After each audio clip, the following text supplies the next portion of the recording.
every movie has random trivia. And here at Trivial Theater, I explore some of these movies and the random circumstances that make them the weird creations that we love. We're taking a bite out of Dogs of Hell, otherwise known as Rottweiler, otherwise known as Rottweiler, Dogs of Hell. We start with a smoking group of high-ranking military guys. No, I mean they're quite literally smoking. Anyway, a well-meaning scientist has trained a pack of Rottweilers to kill on command using surgical implants, but then decides... Not a weapon, Colonel. A weapon you can control. But these creatures you can't control. Now, I'm only 10 minutes in, and this kind of perfectly reflects my feelings on this movie. The military decides to transport these killer pups via semi, which promptly hits these curves too fast and explodes. In the meantime, we meet the local sheriff, who saunters into his office, plays darts for a few minutes, and then leaves to go on patrol, which translates into a trip to the local bar. After meeting a ton of characters that will inevitably die horribly, a random, yet frequently repeated subplot about mud wrestling is introduced. Mud wrestling to Underground tonight, you know. Don't forget now, mud wrestling tonight at the Underground. Our first two contestants in the mud wrestling contest. I try to miss mud wrestling whenever I can. Now, I'm not questioning why it's there. I'm simply questioning why mud wrestling specifically. Anyway, for some reason, groups of mostly females attract the titular hell dogs. No comment required there, besides 80s horror movie. These dogs have incredibly good aim, hitting the jugular every time.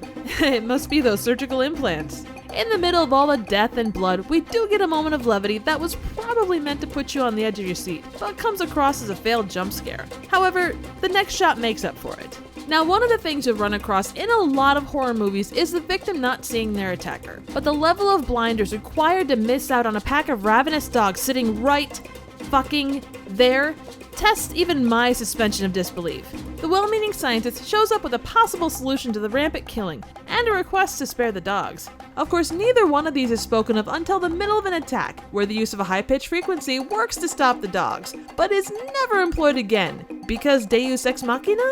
The request to save the dogs leads to an epic, yet weirdly placed final showdown between the scientist and the sheriff. The last 20 minutes of this movie absolutely spoil me. First, we get this sexy slab of man who both speeds and smokes a pipe. Then we get this spectacular crash and explosion. The only thing that brings it down is this creepy deer head. At the end of it, it's a fire, not the dogs that are the chief cause of concern. Luckily, the sheriff saves the day, and all of the important main characters survive. We're treated to triumphant music as credits play over a burning hotel.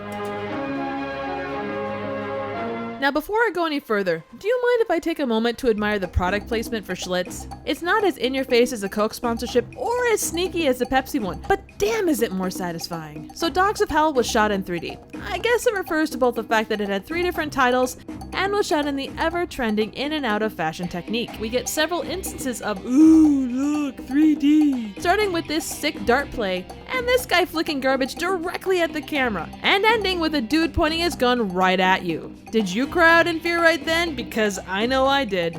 I feel like there were some missed opportunities for additional epic 3D shots, like this knife. Or this epic driving shot that could have been made more epic if the camera would have just been set up properly. In my mind, one of the strongest points of this movie is the late 70s, early 80s fashion. I mean, short shorts need to come back for those sexy legs alone. The music in this movie is also really well placed to show the many loves of the sheriff. For his ride, a sexy jazz number. And for his mustachioed, hat-wearing buddy, a sweet ballad. Now, this isn't the first Attack Dog movie, nor is it the last. In the early 80s alone, we had a revised version of The Thing, White Dog, and the big mama jama, Cujo, based on the 1981 Stephen King novel. Even though this movie lacks quite a bit in character development, understanding how to build tension, and general plot, it did leave me with some important life lessons. Apparently, papier-mâché dogs explode really well. Nice bars can hold mud wrestling events too. And Whitefish and golf don't mix. Rottweiler/Dogs of Hell /Rottweiler:/Dogs of Hell does have some interesting shots and a concept that doesn't totally suck. Like most low-budget movies of the 80s, it's a fun ride as long as you don't go looking for more than that. Thanks, Kurt, for the recommendation. Man, you suggested another banger. So what do you think? Suggestions for movies? Trivial questions? Comments, ratings, and an explanation as to just why mud wrestling subplot with killer dog main plot would be appreciated. Thank you so very much for watching.